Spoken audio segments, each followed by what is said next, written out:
I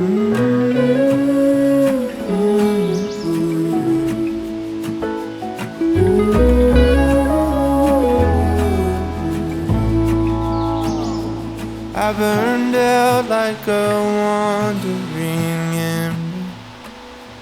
I shone bright, then my journey was over. What I sought when I ran was back where I began.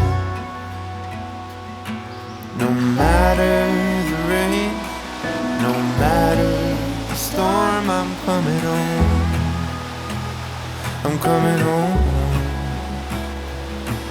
Leave open the gate, don't turn off the light, I'm coming home.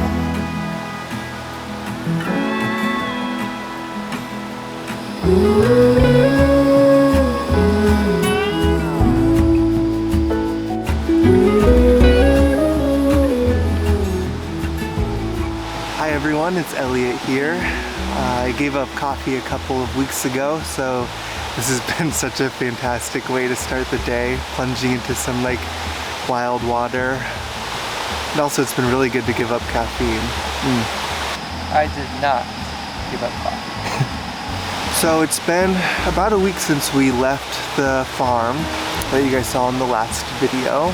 We've been camping and just really like reflecting and thinking about our time on the farm and all of the lessons that we learned. It was really such a transformative experience, and I think that there's still like so much of that experience that is like marinating and that we will gather even more from as time passes. But in today's video, we just wanted to show you some of our time on the farm and reflect on the lessons we learned on the homestead.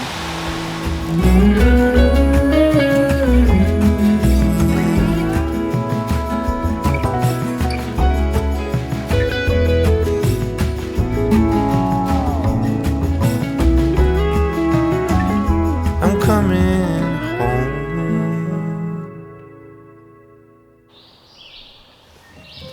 I think the first thing I want to talk about is this: when we arrived at the farm and interacted with these unschool, wild school, homeschooled children who live on this homestead on the edge of the forest, is the knowledge that they have about like the natural living world around them. Usually the mushrooms are growing all over this hill. So we just have to look for them?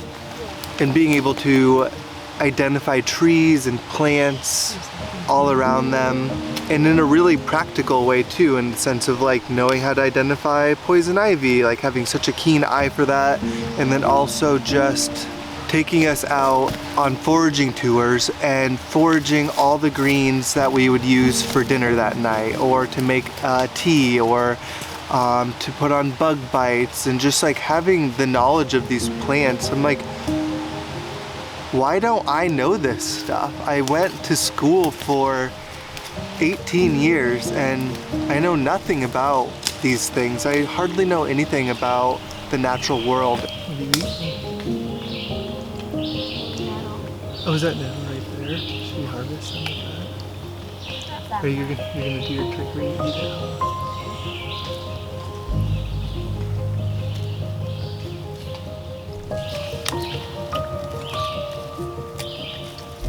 Did you see how I folded it? You kind of like fold it origami style in half. And then I fold it like that.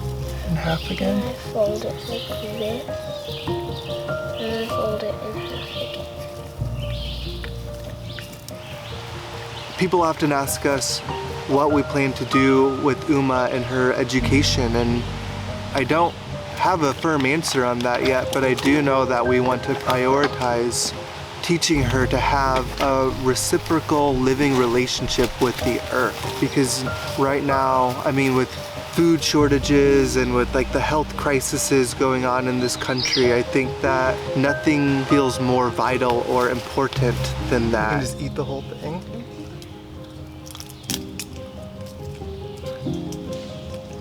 So power. The earth needs that from us right now, to have a living, like, sacred relationship with it. So being around these children who have such a casual, natural relationship with the earth was really profound and really inspiring. What are you making right now, Mallory? Sprinkles for the pretend birthday of Uma and Sylvia. Why are you making them? Because they asked for sprinkles and I couldn't find any natural, organic ones. Why would you only want to buy natural, organic ones? We're just trying to be as healthy as we can. Naturally. On our own out here.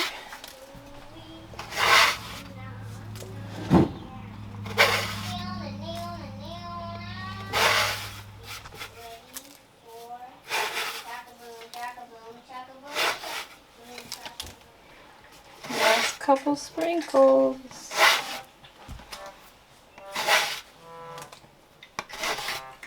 Another really cool thing about spending time with Josh and Mallory and their family was how, this is such a silly word, but like how thrifty they are and creative with their materials. We built this greenhouse and they used this used plastic tarp to cover it, and we went out into the woods and we gathered timber, the wood, in order to finish this structure and be able to create like a functioning greenhouse.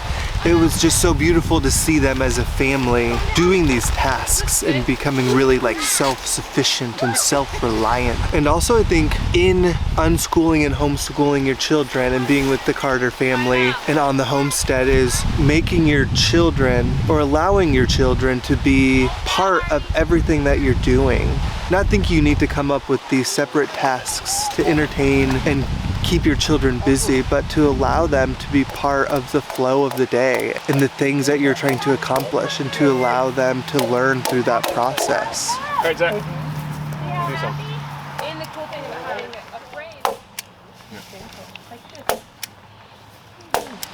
Education nowadays feels so theoretical, and to allow these kids to apply practically like all of the, you know, math and measuring, and then the true construction and building, and then tending to the garden and making food. It just feels like such a living education. 6 cups? 6 total. So is that number 3? Yeah. To let children get their hands in the work and to let their learning be a communal task. Dough monster, teach you roar, roar, roar. The dough monster. Push it down. And then here, flip it. Now push it down. Come back. Now lift it Rainbow up. carrots. Push No. it down. Orange. Oh, you gotta push it hard. You know what this is? It's dough. We're making a homemade I'm bread. gonna cut that so Yummy bread, see? Like the bread in the picture. Oh, I'll make this bread. Oh, Yeah. there's these radishes. Push it. Oh, you're so strong. You right. Alright, now look. You gotta flip it into it. Ready? Now push it as hard as you can. Use your muscles. Oh, perfect. Mommy, I finished buttering the bowl. Now you know what? So now what you have to do is you have to put this in, and then you flip it once, because you want the whole outside of it to be pretty well buttered. Elliot, look. We need to butter the pans. Then we can put the bread in the pans. How much? Fold it? Cut it in half. Oh, cut it in half. That's good. Oh, keep going. You'll get it. And make it into a long rectangle.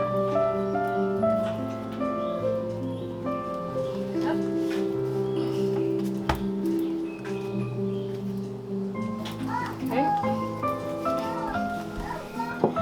Perfect. If you're getting it wet, you know, helping so it doesn't. I think it's so neat to give kids the experience of getting to take initiative and to get to see the fruits of their labor and be part of enjoying the final product.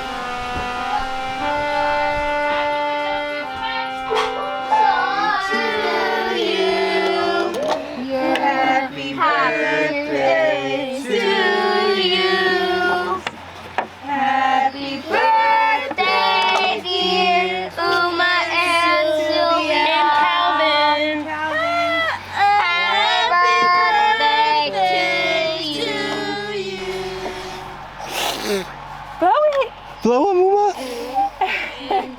And at the heart of living in community is the privilege and the importance of being able to gather and spend time together. Elma's gonna have the first one. And to celebrate and to share. Elma's having the first. Elma's having that. We live in such a disconnected world that it seems so rare anymore to really gather and be present with each other. Being on the homestead, where the internet hardly worked outside of the house and where most of your time was spent outside. It doesn't work as well, does it? And all hands needed to be on deck to make those things happen. It just felt like you were part of something so much bigger than yourself and contributing to the greater good instead of just your individual needs and desires.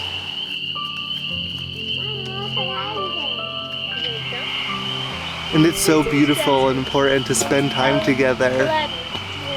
I'll really cherish those meals and gatherings forever.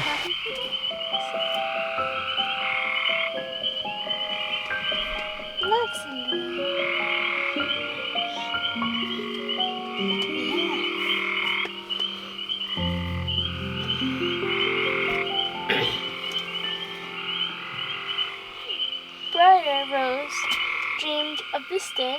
Can you find others who are dreaming?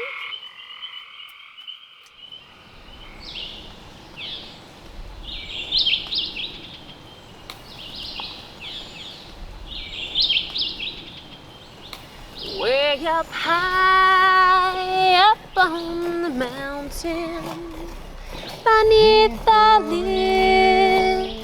little mountain clay, the girl and I returned to Mary, so still alone, them flowers did lay. I'll go back and I will wander, lay aside all earthly gains. I will not end a man of riches, London in sorrow, oh I'll remain. London in sorrow, I'll remain.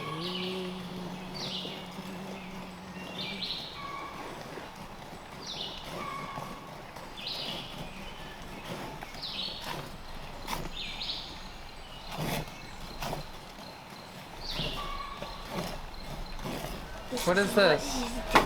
Thank you. He's piercing This is his done. ears. I am piercing my ears. I am piercing my ears. I am piercing my Oh, I ears. see. This is the back to like catch it. Yes, exactly. I can't believe you can make those noises. I did to Sylvia. It's gonna feel kind of like this, and then I put my finger. Ow! So she was like feeling that it's gonna feel like a sharp thing, Oh, got it. kind of like my finger. All right. No one touch Matt while I'm doing it though. Okay, I yeah, don't want it don't do wiggling that. and stuff. Okay, so we gotta be very serious.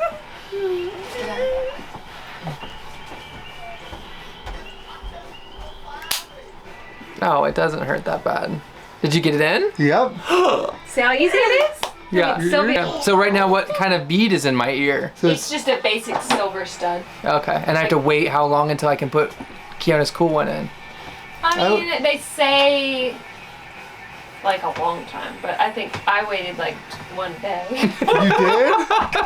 I have come to the realization that I am, in fact, a homosexual. Elliot and I are having so many dreams about our next little home, and we're craving just like this little tiny house surrounded by wooded areas and a kitchen where we can cook our meals and make everything from scratch. And I'm having dreams of learning how to do drag makeup and do performances and just commit to our hobbies. And already Sew his clothes. and Elliot's gonna learn how to sew my clothes, and We literally have only had like a few days since the time we've made the decision not to do a YouTube video every week, but how quickly new passions and new directions are coming up, and just an opportunity to be with each other and ourselves confirms so much for us right now. Why are you bleaching your hair for the first time in your life to color it a rainbow shade? I am doing it because I never have in my life, and I wanted to when I was like in fifth grade, and I'm 34 now, and it's time that I dress this avatar in a playful, curious way. Are you dyeing your hair? I am dyeing my hair. Why is he dyeing his hair? Because why not? Right now. It's already burning. Yeah, dude, welcome. This is just the beginning. No segment can be filmed without some bunny ears. Oh, be careful, that's gonna hurt your hand. Oh, it's gonna bleach your clothes. Now they're really... Oh, you guys are matching. Yeah.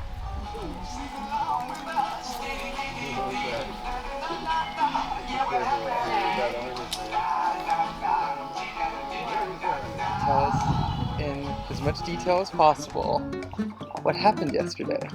Yes.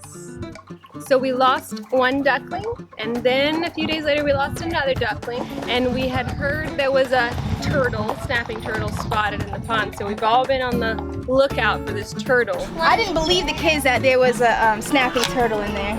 I was like, no way. And so then yesterday, Aaliyah was sitting on her porch like she normally is. So we were just sitting down outside and I heard something squeaking. She saw the baby ducklings like moving around funny, and then I see my duck sinking under water like something grabbed him by his foot. What is under the water pulling him? getting pulled down and then pulled under the water. And the kids were like, it's a turtle, it's a turtle.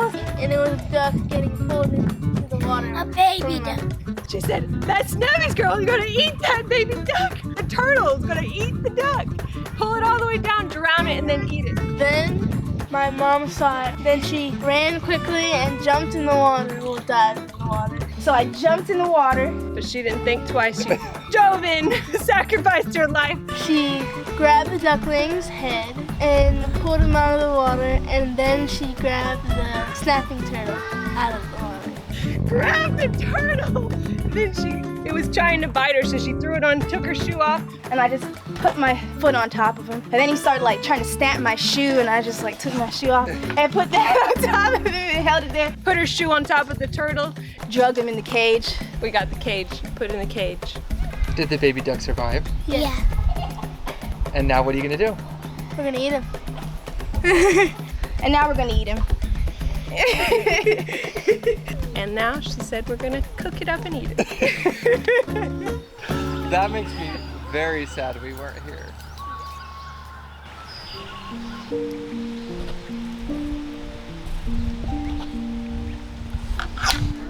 Can Maisie see the turtle? Yes. For 17 years, I've been vegetarian to vegan, plant-based. I made that decision on my 15th birthday for animal rights. Over those almost 2 decades, it has shifted into animal rights plus like believing it was the best thing for my health, plus like becoming like follower of the Dharma, taking refuge in the teachings of the Buddha, believing that all beings are sentient and their life is just as valuable to them as mine is to me. And I still really stand by all of that, but just spending time on the farm, seeing the way that they can exist on this land in this same way that I'm existing there, and it can feel like this like beautiful exchange. Having a relationship with these animals has really drawn into question my beliefs around all of this. And it all started a couple months ago back in January. I just was like, my body was craving meat and I really resented that, but I couldn't push it away any longer. And it finally hit a point where I just like ate some of the meat that Matt was preparing. And for so long I've said that like, I don't believe that our diets need meat in them, but clearly something inside of me was really craving it for some reason. And I think that there's something so different about having a living relationship with the animal animals than just simply going to a big box grocery store or a fast food chain restaurant and supporting industrial animal agriculture and its really like terrible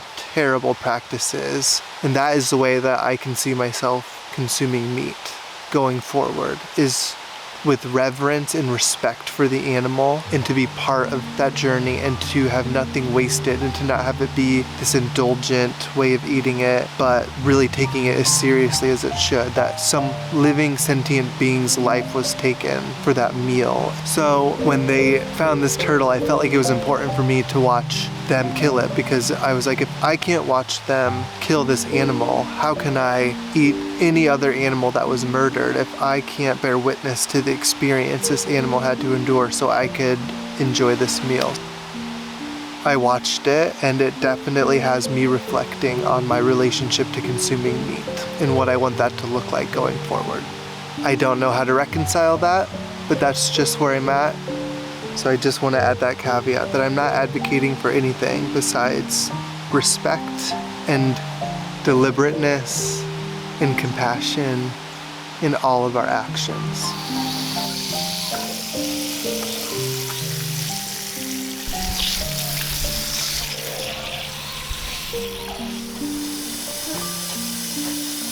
Kiana, can you cut me a lemon? Thank you.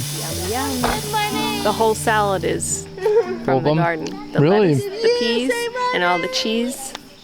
Everything's from here. Yeah. That's amazing. Abundant in the bowl, overflowing. Tell Sylvia thank you. Oh, it's both a fork and a spoon. You tell her thank you. You definitely won't. You tell her thank you. This is the Sally Fallon good stuff. Oh yeah. Yeah, if you want to use the spoon. Yep.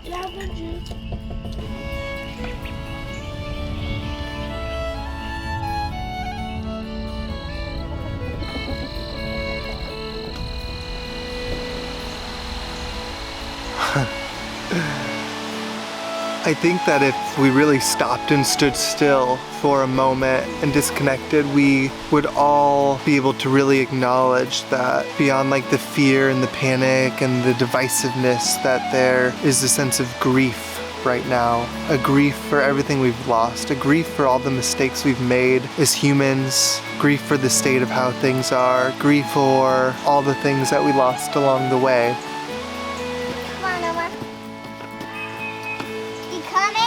But if there's one thing I really was able to be with during my time on the farm, it's that we have to move beyond this grief and be able to shift into joy and love and reverence for this earth and for the potential of what this can be, a giant, beautiful living community on this planet. You want help? I'll hold your hand. Where the land and people are all respected and shared. And for me, the time on this farm really was an imperfect yet beautiful example of what that can look like as we shift into new ways of being on this planet. To share our collective hopes and to live a life together in community, building a better future for humanity and ourselves. What's that? Now should we go home? Where we don't limit what's possible based off of what came before, and to plant new seeds on its compost and cultivate and care for better tomorrows as a community together. And you know I'm gonna say it, and to dance on the ashes of a crumbling empire.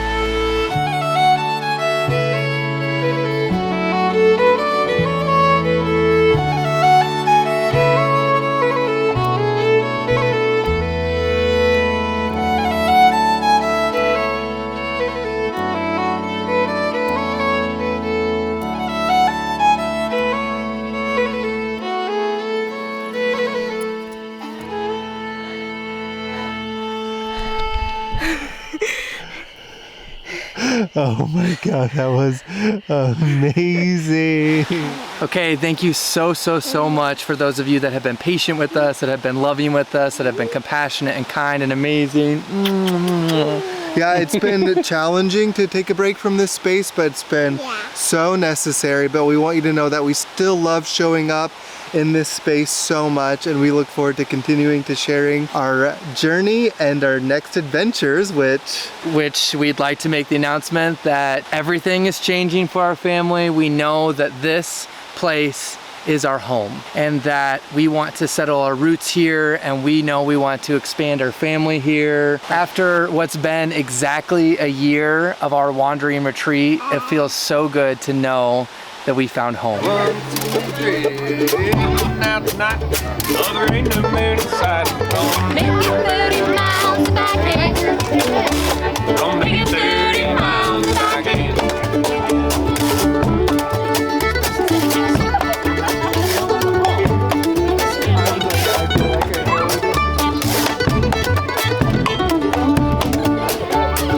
Running out of time to see that gal of mine. I'm gonna make it 30 miles if I can. Make it 30 miles if I can. Wait a minute.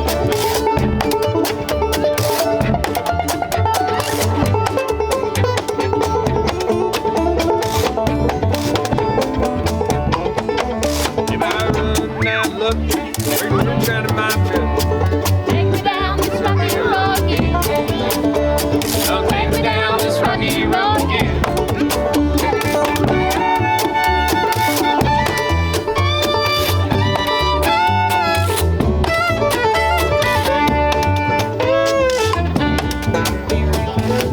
Had a race, found steel, I see a ship. Set you down for the penitentiary. Set you down for the penitentiary.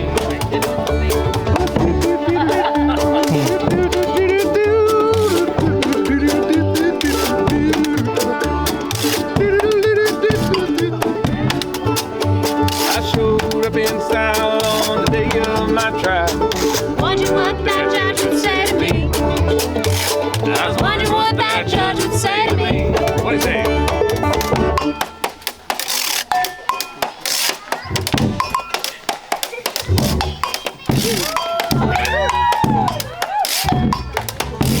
That good she walked